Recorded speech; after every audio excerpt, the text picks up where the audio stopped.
Hello, leader. Welcome back to the Fierce Factor podcast. It's your host, Kaylee here, and you are tuning in to episode number 272. And this week, I am bringing to you an interview with our very own Pop Leadership Academy member, English Black. English is the PA and owner of Curated Aesthetic in Greensboro, North Carolina. She has been with us for over 2 years and is somebody who I have had the amazing pleasure of watching grow and transform in so many ways, not only as a business owner, but as a woman, as a mother, as just an inspiring coach and mentor to so many other women in the space.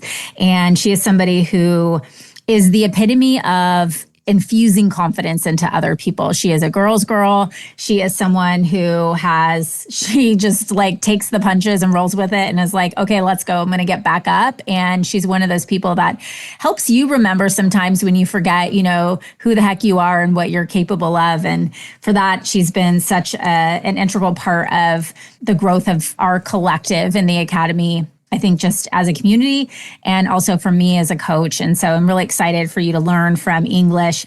She is a PA who has paired clinical excellence with an infectious, upbeat spirit to help people look and feel their very best. And she is a little smarty pants. She is a Dean's List graduate of James Madison University. She began her career in emergency medicine in 2002.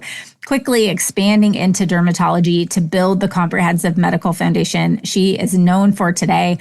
She really talks in our interview about how she started her journey because of some of the gaps that she recognized in, medical aesthetics and dermatology and in her community. And she wanted to build something different. She wanted to have a premier dermatology aesthetic practice and build a place where patients felt encouraged, inspired, that they could just express themselves in their own natural beauty. Patients consistently describe English as encouraging, energetic, and genuinely invested in their results. And this is reflected in her 5-star health grades rating and reputation as the go-to injector for subtle natural enhancements. And so now she's approaching 50, although you would never guess it. She is living proof that she takes her own medicine. She specializes in a full spectrum of non-surgical treatments, guided by the same ethical, evidence-based principles that anchored her early career in medicine. So with equal parts expertise and enthusiasm, she leads her practice with a simple mission to deliver results that empower every patient to face the world with confidence. And I can assure you that this interview is going to not only help you feel like you have been seen, both as a medical provider and as an entrepreneur, if you are, slaying the same dragons, building your empire as well. We talk a lot about the ups and downs, the nuances of being, the dynamics of being a female in our space, of building a career, of being a trailblazer, of wearing many hats, and of really wanting to build something that was very different than existed before, that was wholeheartedly focused on the treatment, the care, and the impact of serving the people in her business. And so I am really excited for you to enjoy this conversation. So without further ado, meet English Black. Hi there. Welcome to the Fierce Factor podcast. I'm your host, Kaylee Lindholm. And I think it's time for us women to shift the conversation in business and step into our feminine leadership to do the most iconic work the aesthetic industry has ever seen. Each week, I'll be bringing a powerful dose of strategy, sarcasm, solutions, and sass that will rev up your creativity and ignite your brilliance as you link arms with me along our shared path of personal and professional growth in 20 minutes or less. Let's go. English, welcome to the Fierce Factor podcast. Thank you so much for having me. Been very excited to have this long overdue conversation with you and bring it out to the world. And let's start by just kicking off. I'd love for you to just tell the listeners and obviously our audience here a little bit about you, your background, and what inspired you to start your business. Yeah, thank you so much. I have a unique start in aesthetics in the sense that I did not want to go into aesthetics when I was a PA. In fact, I was pretty anti-aesthetics, but from a genuine place. I have a family member whose insecurities were, in short form, exploited by a plastic surgeon. And so I was very averse to anything that felt untrue to a woman. And in my youth, of course, a lot of that felt untrue because we just have no idea what aging even is in our 20s. So from that perspective, though, I've always had a very authentic base to the results that we like to deliver. And when I opened my clinic, it was three parts. Frustrated from the traditional medical model of getting 5 to 10 minutes to see a patient and feeling stressed doing filler procedures. Really wanting to have someone in our area with a commitment to excellence in facial aesthetics, and really wanting to create a space where everybody looked forward to coming into work, myself included. Mm-hmm. And you felt like that was all missing for you in your career that you had up to that point. Yes. I felt like it was all missing for sure. Yeah. So can you tell us a little bit more about that story about, that exploitation and vulnerabilities that your family member had with the plastic surgeon? For sure. Yeah. So, she does not feel like she's made any decisions that she regrets, because back in the 90s, she got lip implants and felt like they were her only option. And I told her, I disagree. I'm like, you just needed somebody to advocate for you because she's a beautiful woman. And instead of honoring her beauty, it was not true to it. And it was, in my opinion, unethical. And I get to give to patients now what I always wanted for her. I wanted somebody to advocate for her, to lift her up, to build her, and remind her of her power, of all of her gifts. And all too often, I would look at magazines and think, this is back in the 80s when we had paper magazines, but I would think how idealized women's images have become and how unrealistic that is, and how the unrealistic notch keeps getting moved higher and higher. And yet, our inner beauty is on the inside. And yet we do still look at each other and make, nanosecond decisions about how people look and present. So, in my maturity, I've learned to marry these two things together. But watching that process of what for me was more of an obsession and to not have another provider advocate or for her was hard to watch. Mm-hmm. Be taken advantage of, really, was what it felt like to me. Yeah. Well, beauty is so subjective. And it's interesting because even I have a sister that lives in Switzerland, right? And, like the tolerance for just like natural aging is so different in different parts of the world. And I would say even different parts of our country, and I think that if you watch the Kardashians, they all look like the same now. Like literally the mom looks like the daughter. Like it's one look. And I'll sometimes scroll Instagram and I'm like, oh, that's Kim. No, it's not. It's just some other injector who made herself look like Kim or somebody, And I think that I can see how it could be challenging from your perspective, right? As a provider, like there has to be some sort of an elegance around how you communicate with the patient to find out what their version of beauty is, right? That's kind of like what I'm hearing from you is like, beauty is truly in the eye of the beholder. And it's not on me to say you should have lip implant or any kind of lip, or anything, right?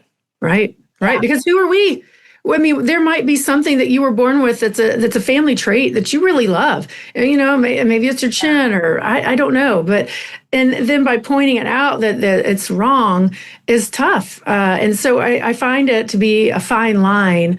And it depends on the patient and their goals and everything as to how to talk about it. There's a lot of nuance to it to do it well. Yeah. So what have you learned? Like, how do you do this? Like I want to kind of dive in a little bit. I know we've talked in the past too about that, and I'd love to just hear from your words about your philosophy about how important trust is and how, much of the consultation and the interaction with the patient is less about your actual knowledge or experience as a provider, but how you're able to connect with them. How do you do that? Yes. I love this question. So, well, I was thinking about it, and I guess the first thing would be warmth. Everybody, when they come into a room, they want to feel welcome. They want to feel like you are excited and ready to see them. And I've always gotten a lot of positive feedback about my enthusiasm. So there's that. But then the other piece to that is really zeroing in on what their goals are. And everybody's like, yeah, we know, we ask what the goals are. But no, this is literally, what are your goals and what are the feelings behind that goal? So you don't like these lines, you don't like this hollow, but how does that make you feel? What's the feeling behind it? And if we can connect based on how you feel, at the end of the day, you're going to build the most trust with your patients by helping them feel seen, by validating their feelings, by acknowledging. Sometimes women just need to be seen, just to say, oh my gosh, it's so hard when other people point out that you're tired when you're not. I mean, and especially this gets to be so tricky in middle age, because as women, we all love to hear nice things about how we look, but more and more often we're hearing, oh, are you mad? Or are you sad? Or are you tired? Oh, yeah. So getting to the emotion of that and helping patients see the emotion that's tied to that, and what their end result is that they really want, how they want to feel differently. We're trying to learn more about this person on an emotional level. I feel like it's just such a fast-paced world, and we're all overstimulated, overworked. Everyone's tired. I don't meet so much so. If we're all honest, there isn't a woman I meet that at least isn't jacked up on some drugs that is like, no, I'm tired. Like, Kayla, I'm tired. You know what I mean? And so sometimes, do you feel like you're kind of a therapist in ways? Like your patients come to just I need to just connect with you. Yeah. Yeah. And everybody's lonely, and nobody really understands that other women are going through the exact same thing, the same guilt and the same shame. And so when we're talking about connecting with the emotion of the result that they want, well, what are the feelings around why they've waited until now? Or what blocks do they have to other treatments? Sometimes it's the message from society. Sometimes it's from your husband. Sometimes it's from what the whispers you hear friends say about other friends, or confusion because there's so much information out there. Yeah. Well, it's very similar to coaching, I think, too, where I was thinking about this the other day when I heard someone was say to someone else, wow, I love that coat. And she was like, oh, I got it on sale. And it was it was almost as if she was minimizing, instead of just saying thank you and accepting it, there was something in her head that was saying, I'm not worthy of that compliment as it is. I have to justify the fact that I invested in this for myself, And I think that there's that psychological piece, isn't that sort of the key? If you can connect with a patient in that way, where you're really understanding what's happening behind the reason they're in your chair, right? Then they're going to trust you and be loyal to you for that and on its own.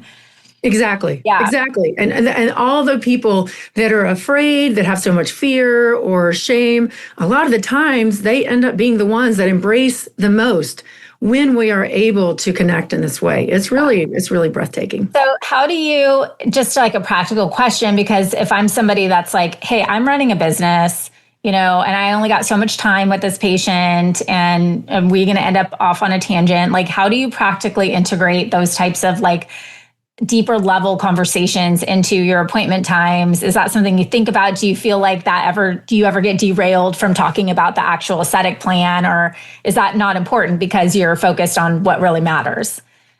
I love this question, because part of the beauty of owning our own business is we get to call the shots.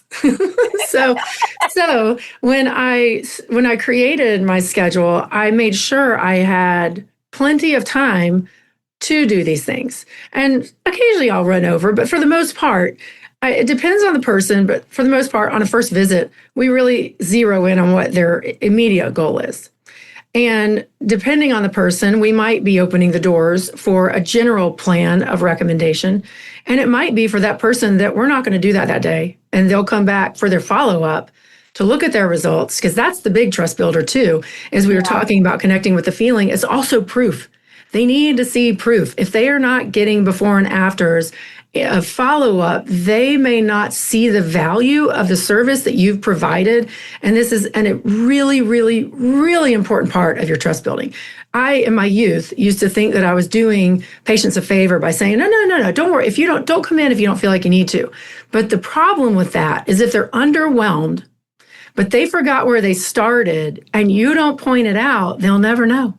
They'll never know. And then you're the bad guy when you did nothing wrong. So it's literally, I tell patients it's for them and it's for me because they get that feedback, but also as an injector, if I'm not doing a great job, I need to see it too. Right. Well, and it reinforces that this isn't just a treatment. This is like a program. This is a journey. Right. And like, yeah, I think of that because someone said to me the other day, when I look at a face, I know, and she waved her hand like this, like, I just know, and I was like, that's so interesting but for that patient, that's a 3-year, like investment of time and money and like the patience of like, I'm feeling pain right now. And so there's just like, it's so important to be able to communicate that. And also, to your point, like make them feel beautiful so that they feel worthy of it. But also, so like there's a question in the chat that said, like, how would you go about addressing a patient if they said, well, what would you do to me? Okay, so I get this question a lot and I like it and I'll be very transparent. I'm like, look, I get it. I'm the professional and it's not that I can't do this, but I think you are going to feel better about the money that you spend. You're going to feel better about the results that you get when we come from a place of what you are seeing that is eating you alive. Because here's the reality. You can get 5 different opinions about what it is that you need, but whatever it is that bothers you is still going to bother you. It still will. And the worst part about it is that if it's other opinions about what you need outside of your own, that feels like a body pile. First you've got this thing that you're not really either being honest with yourself about or your provider that bothers you, that you want help with. And then your own opinion, the weight of it, and then their opinions and multiple opinions if you're seeing multiple people. So I do a feel out because there are women that come in here that are clearly very confident. And for those women, they're like, no, you don't understand. I can't deal with this. And we need to do this. And I'm like, all right, game on. But for other patients, it's different because they're on a different journey. They're on a different journey. Yeah, no, for sure. I listened to a podcast and maybe sent to some of you guys, but it was the CEO of Airbnb, and he was talking about values. And I think Simon Sinek was interviewing him, and he asked, like, well, do you compromise? Like, what don't you meet your employees in the middle, right? Like, they want this and you want this. And they're kind of talking about this dance, right, with your team. And he said, what I found when I go halfway, I don't get what I want. When they go halfway, they don't get what I want. So I'm going to go all the way, and I'm just going to find people who are going to meet me where this is the standard. Right. And I think it's kind of like that. Like you have to be in the control seat in the sense of like, I'm here to help you accomplish your goals. And then you need to trust me in this process fully and along this whole plan. Right. Yeah. So the questions are firing away in here. So I'll kind of be popping these in. So one question is, how does it work when you move patients to another provider? So we're talking, so much about connecting deeply, understanding patients' goals, really building that connection with them. Have you found that to be, I don't know, I guess just start there. How do you then transfer that patient to someone else? Do you have an opinion about that? Yeah. So, I screen very, very carefully. And there might be certain patient, and when I have had other providers, there may be some we see if they're open to it, first of all. It's like, and we don't make a big deal about it. It's here, we're going to book you with Susie on X day. And then they're like, great, okay. And then it's a good fit. And if not, if there's any balk at all, okay, well, no big deal for now. This is a growth process because I realize that I do things differently here. So as my injectors with me grow, they are learning how to do this too. I think part of it's just intentionality, like knowing like this is our goal. It is to establish this trust by creating, safety with patients. What are some some of the ways that you create this sense of emotional and physical safety in the moment that a client enters the treatment room? So when are there certain things like getting eye level, or is there something that some sort of a tool you use, just sort of practically, like what are some of, someone's like, oh, I want to really improve my consultation and the way that I connect initially with a patient. Are there some things that you would advise?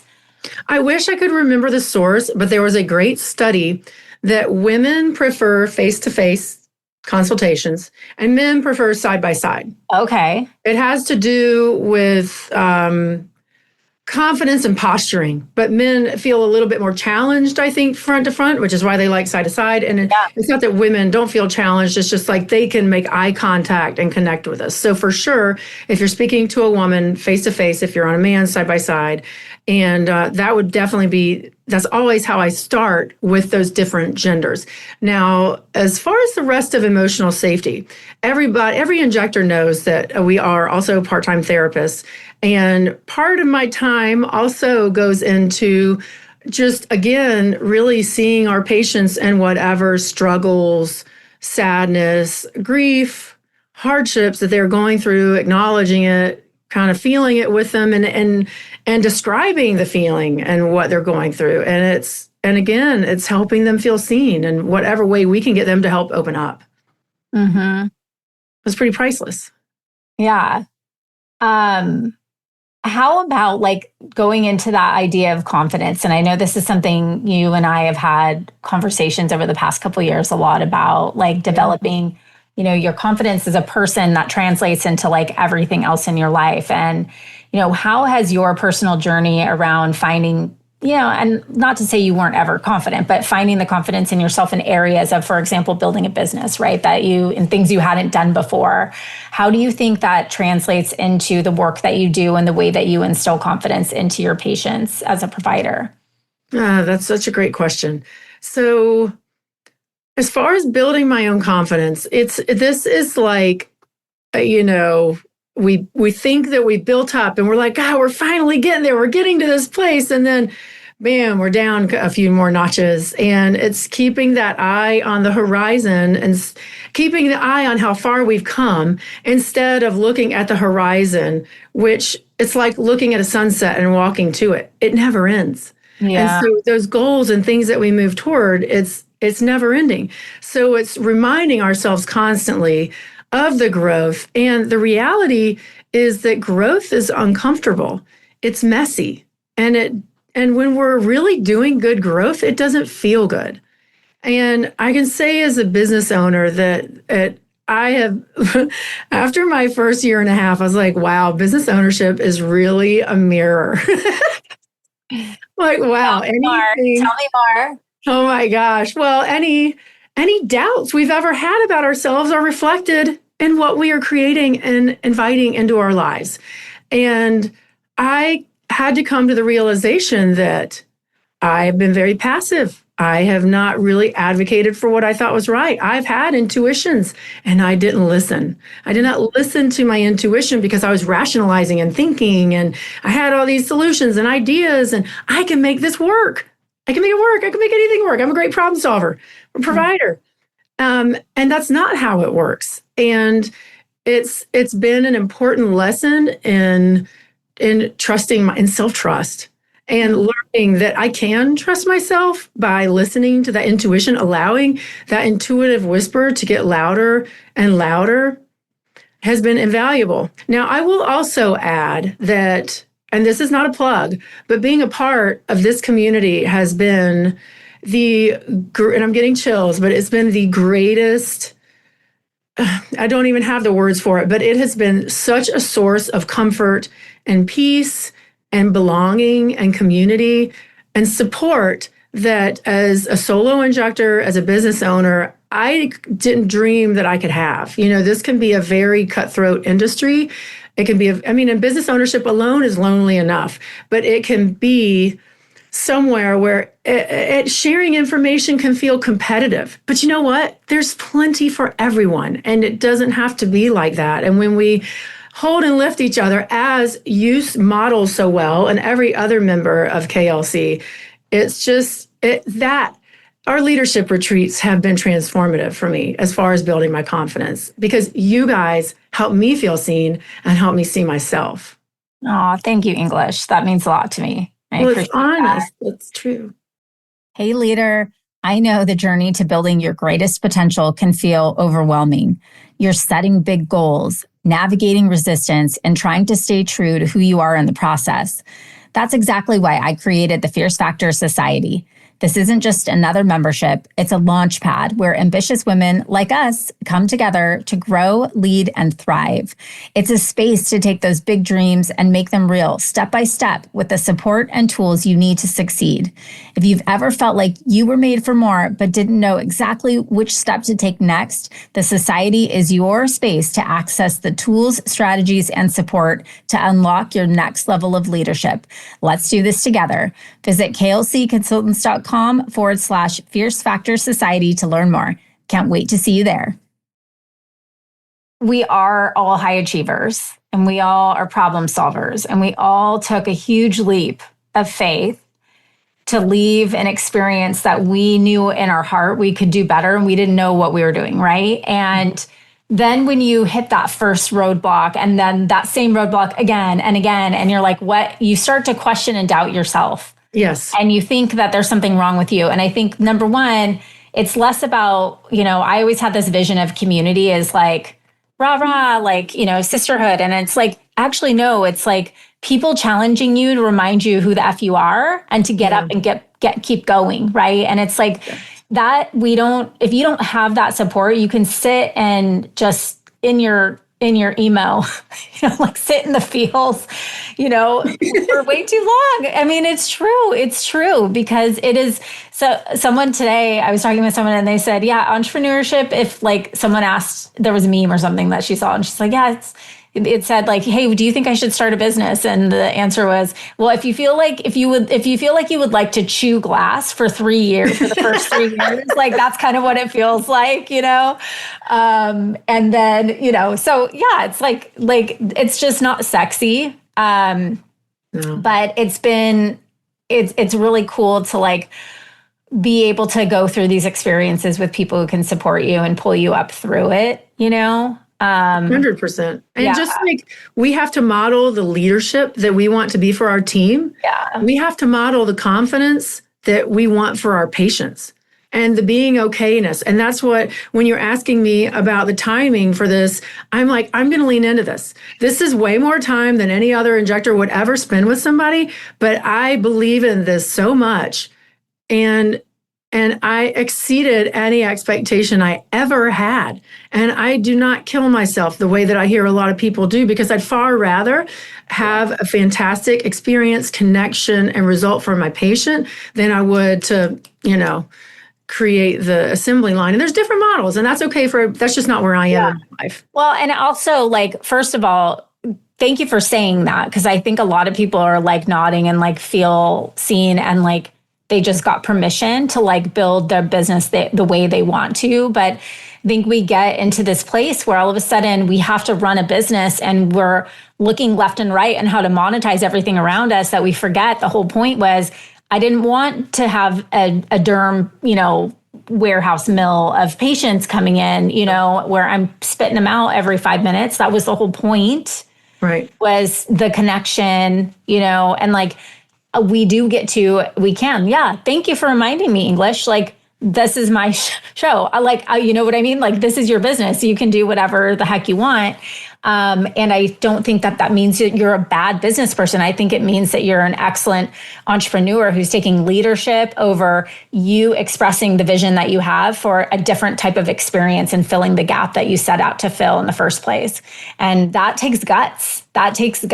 It really does, especially with all the noise around, It's true. And, the funny thing is that it takes guts.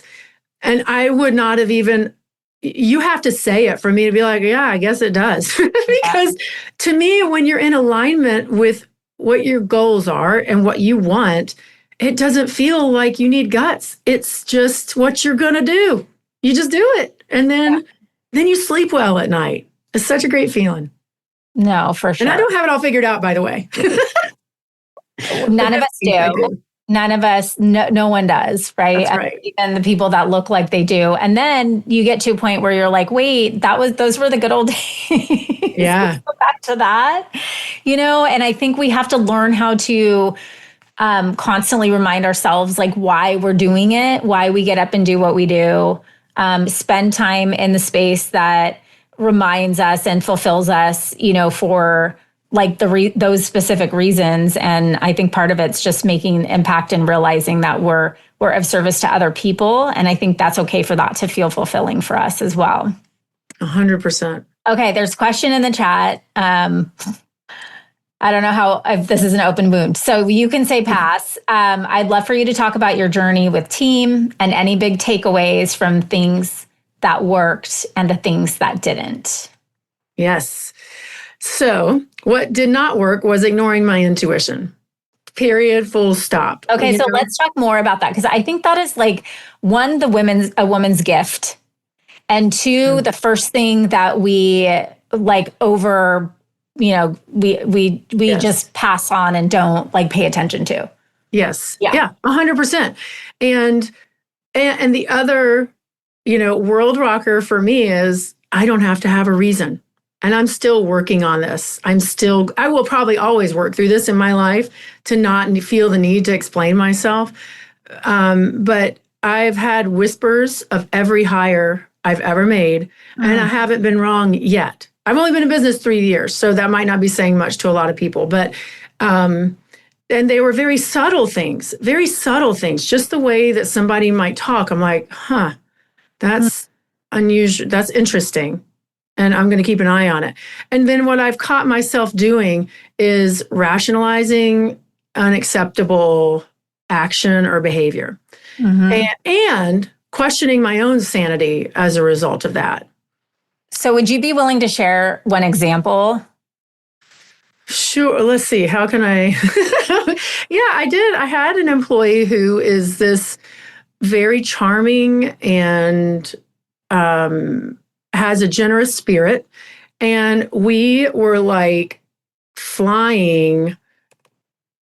We could not ever seem to connect. I would speak to this person and I'd say, what did you just hear me say? Nothing would register. But it took me towards the end to figure that out, to actually think, to say, what did you just hear me say? Because I would watch her and she'd be somewhere else sometimes while I was talking to her. But, the defensiveness, that was, if it were every once in a blue moon, but it had become more common. And then some inappropriate action that, again, this person has done a lot of wonderful, generous, charitable things. And I thought, there's no way that this person would blatantly be this disrespectful. They clearly do good in the world. And who am I? What am I thinking? But doing all this snowballed this dynamic where I started questioning myself more and more. And this person felt more and more entitled, and it just fizzled out, or exploded out, I guess I should say. So I'm curious, because I ask myself this question sometimes, like, is this my intuition speaking to me, or is this fear? Because a lot of times we're just sort of scared. And so our primitive brain, right, its job, the motivational triad, is to protect us. And so it will scan some of the things I've made up in my head. I couldn't even say them out loud because it's so ridiculous. The brain is just a fascinating thing. I mean, a fascinating organ, because I'm like, wow, how did that? But that little, how do you have some sort of a filter where there are a tool, maybe a practice that you use that helps guide you to say, this is my instinct, or like, no, this is just fear and I need to move forward? Yeah. I feel a little bit like a baby deer with this skill. So I'll give you what has worked for me so far. The very, very best skill, and it's for anybody that's woo out there, for me, is meditation. It's meditation all day long. Any whisper that I hear when my mind is quiet is almost always right. Now, I also believe in the power of God and manifestation, and I think that all those things can exist together. But those quieting my mind and journaling have been the most powerful ways that I have been learning to listen to my intuition. Now, a funny side note, one of our members in KLC was like, English, I'd be so afraid that my picker was broken. I was like, well, it is broken. I've got a funky picker because of, I think as women, it's not uncommon. And I know for me personally, I think growing up, I was constantly, my own thought process was constantly challenged. So it makes sense that that's kind of trickling over in a professional way. But the self-awareness that comes from failure. And the failure is really what it takes to develop self-awareness. And the self-awareness is how you're going to then differentiate what's the whisper and how, am I rationalizing? But it's a pattern. We got to slow down.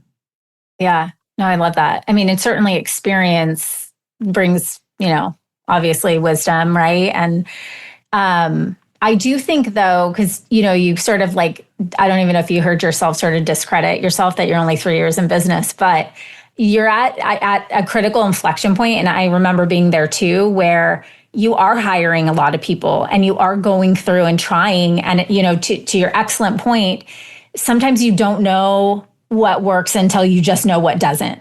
Yes. And I think like most of our business manifesto was built on, let's not do that again. Like that's not going to work for me. But I remember that I think going back to that confidence piece and the feeling of worthiness, I remember being so desperate in a way and so longing to have somebody like be a part of this thing and like see the world like I did and want to, and I think I sometimes muddled. I remember early on when I was in interviewing, I would just talk, trying to sell everybody the dream. Like, oh, come on, like, look at what we're doing and we're building here and the mission and blah, blah, blah, blah. And it was like, I almost didn't even shut up to listen long enough to somebody to actually let them tell me who they were, And I think that all of those, like, I don't think there's anyone, I know there's not anyone here who is building a company that is 3 years in that hasn't and will not go through those experiences.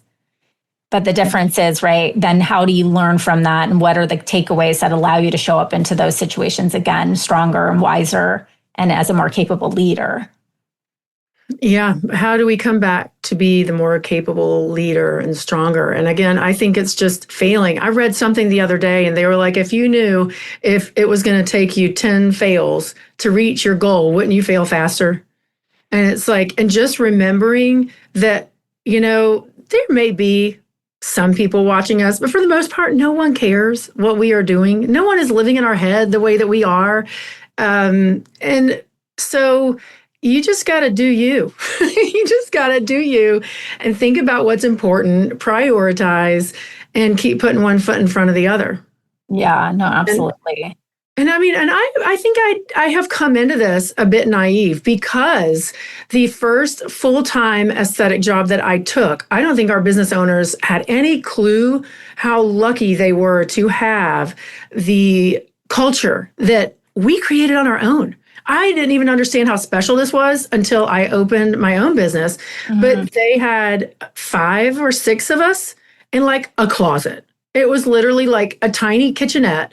There was one computer, one filler cabinet, one like college dorm room fridge for the Botox and Dysport. And we all worked beautifully together. We set the financial goals each month. We made it happen. We set the sales. We set we did it all. And so that's why, that was my first experience. So coming into this, it's been like an earthquake because that's what I'm thinking. I'm like, if I treat people the way that I want to be treated, the way that we did over there, this is going to be amazing. Everybody's going to love it. To your point. All you need is a closet and a computer.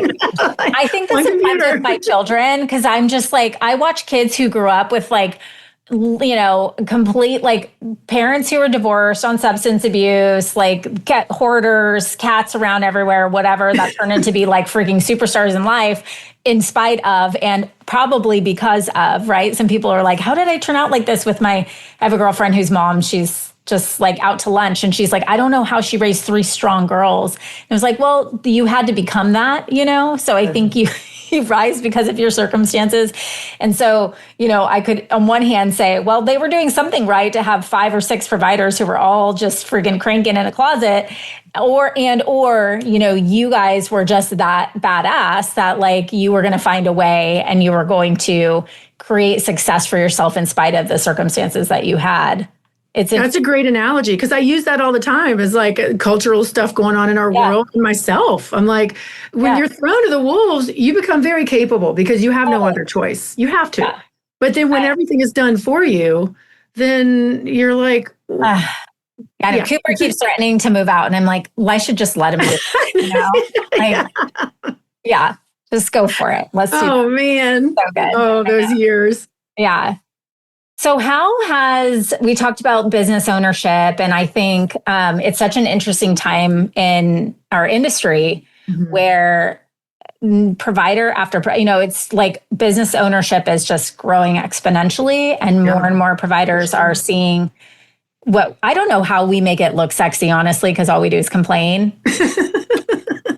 But who are like, I know, I want to have my own business, right? And they're probably thinking about like, they're coming in at a different time, a different stage in business. And I'm curious, like, as somebody who's been around, obviously 3 years in business, but you've been at this for 20 years, right? Like you've seen this industry evolve. How has I'd love to just kind of broadly talk about your experience as a provider and how you feel like your confidence has grown over time. And then maybe the second piece to that, just like advice for like real authentic advice for somebody who's like, oh, I'm going to just go ahead and jump in and do this now. Somebody that's a non-business owner that's going to jump in. Yeah. So as far as like how my confidence has grown over the course of my career, it's interesting because, in the beginning of my career, we would take one syringe and say, well, let's put it in your chin. And people would come back and there'd be a little bit of change, but it just wouldn't be great. It'd be like something's just missing. But that was all we had. Those were the tools. Those were the trainings, and the techniques just weren't that advanced. So as techniques have advanced, the way that I have looked at whenever I start feeling less than or insecure about my craft, I sign up for training. And that has been the antidote, because I find little things here and there, and borrowing other injectors' confidence and knowing that whatever instills fear in me, whether that be from complications, whether that be from perception or business, I try to learn as much as I possibly can, and I go look for the best. Now I am further along in my career, so I've been able to blessedly figure out a way to make that happen. And I think I was also very fortunate to have some industry trainings very early on by some trailblazers. So that was really lucky because that set me up for success. So I guess having fleshed this out now, starting out, making sure that you are investing in people that have not only been around, but you've compared a lot of their work to a lot of other people's. Because when I first got on social, I was like, gosh, where have I been? Have I been living under a rock? There's all these injectors, they're so great. But the more sensitive that my eye became and the more nuanced everything became, the more I was able to tease out what was really great work and what was a little more smoke and mirrors. So as far as technical skills, that's a good starting point, is to look for the experienced people that give good trainings. As far as opening a business goes, I started out with a business coach. I highly recommend that. I think there's a lot that you don't know going into it. And practically speaking, I needed a straightforward electronic medical record, and that set me up for success. I felt less chaos and paperwork, although it depends on what you're comfortable with. And as far as the rest of it goes, when I jumped in, my game plan was I'm pretty sure I can break even. And so, as far as planning on that, I would make sure that you feel like you have a patient base to start your business with.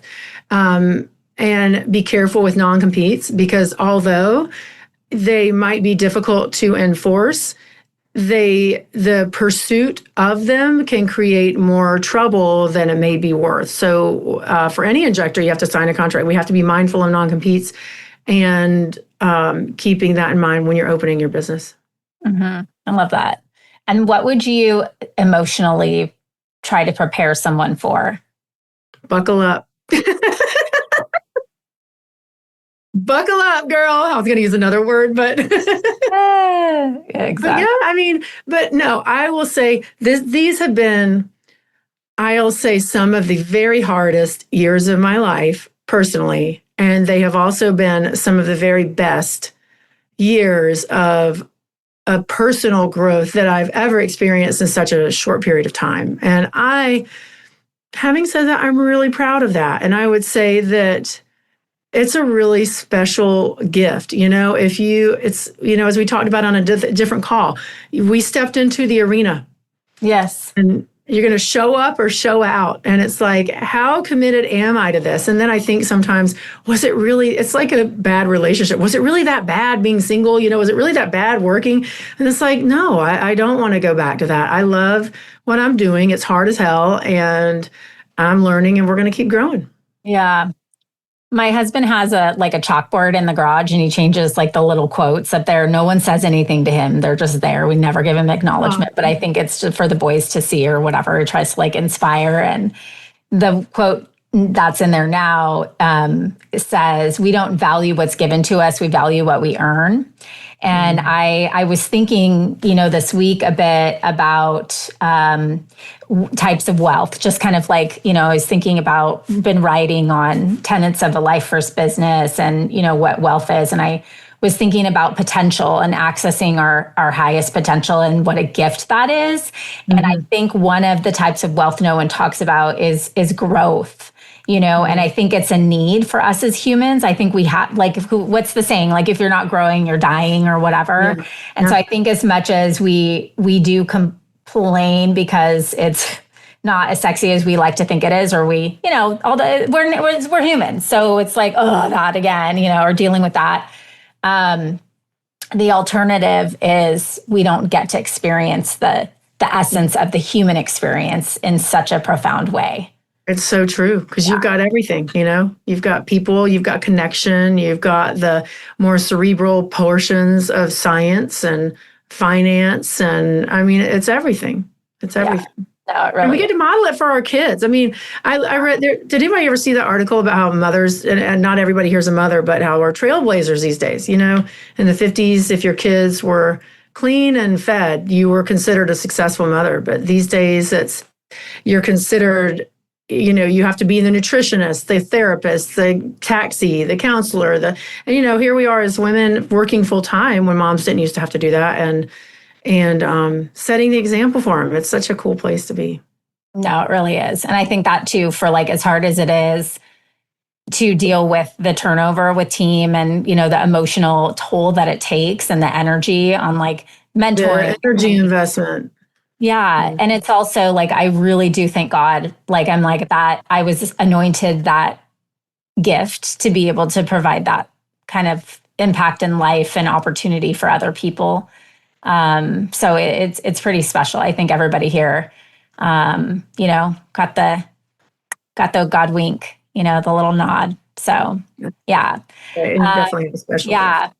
Well, English, there's a bunch of, everyone loves your quote. So borrowing another injector's confidence, I think borrowing other people's confidence. So that's, essentially such a theme that's underpinned this conversation, in the sense, I think a lot of us here are borrowing your confidence today. And I think it's evident that that's the goal for you in terms of the way that you run your business and interact with women in the world, is to inject confidence into them. So it's very exciting. I'm excited, TBD. I know there's some exciting things coming for you on that front. And it's fun just to kind of start the planting those seeds of conversation with you, and excited to continue to watch you grow.